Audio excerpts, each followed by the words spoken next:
سلام تعني هابلنا خبرات سمعتي تملكتنا تنفرم كما يصنحكم لكم حزيز بصحنا اواناوي صبصابات حدش معبال خاب تግራይና ማኹም ነብሉ ሰዓት ነው ጀሚሮሎም لما عنتي مجلس بيرو جنرال تادسه ورده مالتون كاب سكرتيرات سلام ጸጥታን ቢሮ ትግራይ ዝወፀ መግለጽ አሎም ቢሮ ጀነራል ታደሰ ወረደ ለማ عنتي ዝወፀ መግለጺ ወሳነን ማካይዳ ፕሬዝዳንት ግዛው ምሕዳር ትግራይ ጌታቸው ረዳ በትሪ ተቋይሞሎም ናብ ትግራይ ፌደራል ኃይል ንኻቱ ዝተገበረ ዕድሞቱን ፍጹም ጌጋ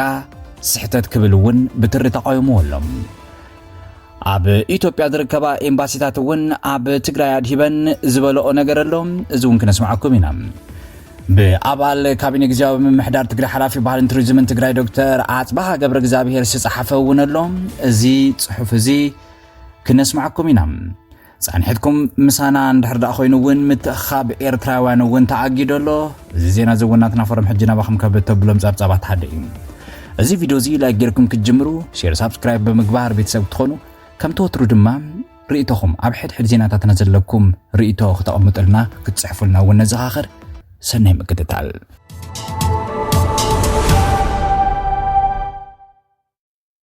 بيرو جنرال تادسه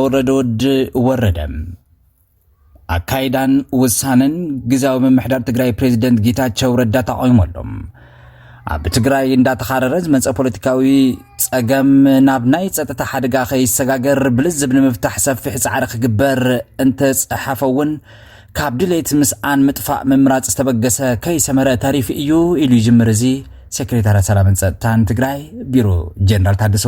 ወረደም ካብዛ ሓሊፉ ፖለቲካዊ ኩነታትና በብእዋኑ ካሊ መልክ እንደሓዘም ነዝብ ትግራይ ናብ ዝኸፍ መክራ ዘእቱ ሓላፍነት ዝጎደሎ ተግባር ክፍጸም ጸኒሕዩ ለሙቀነ ድማ ነቲ ጸገማትና ዘጋደድ ዘይንቡር ውሳነታት መግለጽታትን ይወሃበሎም ጸገምና ውሽጣውን ካብ ናይ ደቂ ትግራይ ዓቕምን ዕቁር ጥበብን ንላዕሊ ዘይኮነ ብስኹን ልቦና ዝፍታሕ እንዳሃለወን ነቲ ካብ ፈለማውን ዘይተፈለየና ዋና መዳርግቲ ዝኾነ ፌደራል መንግስቲ ነቲ ሽግር ክፈትሕ ናብ ትግራይ ምጽዋዕ ካብ ፖለቲካዊ መፍትሒ ወጻኢ ፍጹም ሓይሊ ዘይሕስብ ሽግር ዝተፈለየ ናይ ሓይሊ ምትእዛዝ ዝዕድምውን እዚ ነቲ ጸገም ደጋው መልክዕ ክሕዝ ከዓሙቕን ዝግበር ምስ ፌደራል መንግስቲውን ምትእምማን ካብ ሙግዳእ ምጥርጣር ምፍጣር ሓሊፉ ዘይጠቅም ሓላፍነት ዝጎደለውን ምስ ፌደራል መንግስቲ ከም ትግበራ ስምምዕ ፕሪቶሪያ ሰላምን ድሕነትን ህዝቢ ትግራይ ዳግመ ሕይወትን ህንጸትን ካልኦት ጭብጥን መጻኢን ስራሕቲ ዝመሳሰሉ ሕዝውን ቅድሚት ጎልቢቶም ክቕጽሉ ክጠናኸሩ ናብ ሙሉእ ሰላም ክሰግር ዘለዎም ኣዝዮም ብዙሓት መተኣሳሰሪ ገመዳትውን ከም ዘለው ግልጽ እዩ ኣብዛ ሓሊፉ ብዓቕምና ክፍታሕ ንዝኽእል ውሽጣዊ ፖለቲካዊ ጸጥታውን ሽግራት ንኻልእ ክፍትሕልካ ምዕዳም ዘሰክፍ ጥራሕ እንተይኮነስ ነዘመልክቱ ዝህሉ ናይ ሓይሊ ምንቅስቓስ እቲ ጸገም ካልእ መንገዲ ክሕዝ ክዓሙቕ ክወሳሰብ ህዝቢ ከይቐስን ዝገብር እዩ ብዝብል እውን ተቃውሞ ገሊጹ ኣሎም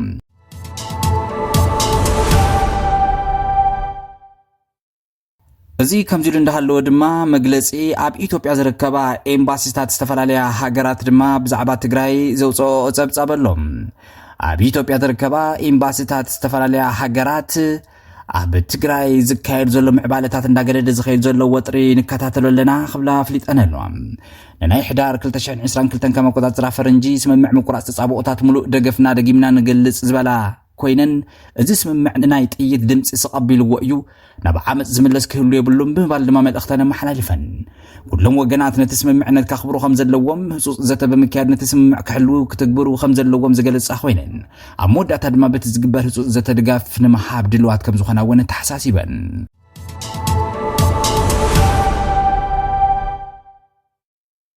ለባዋ ብዝብል ድማም ካብ ላዛ ትግርኛ ዝረኸብናዮ ጸብጻብ በአባል ካቢኔ ግዛው ምሕዳር ትግራይ ሐላፊ ባህልን ቱሪዝምን ትግራይ ዶክተር አጽባሃ ገብረ እግዚአብሔር ዝተጻሐፈኖም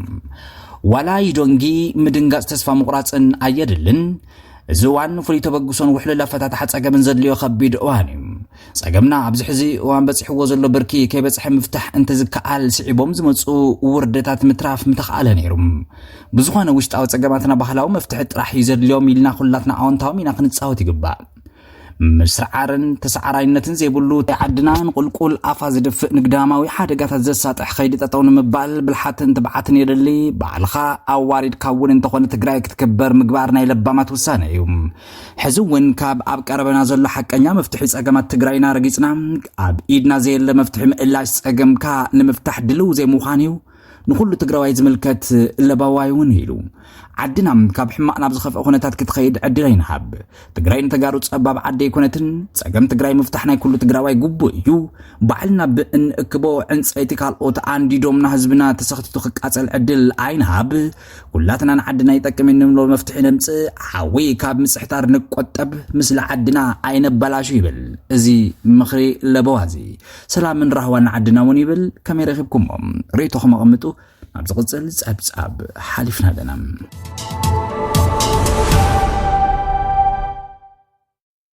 ኤርትራውያን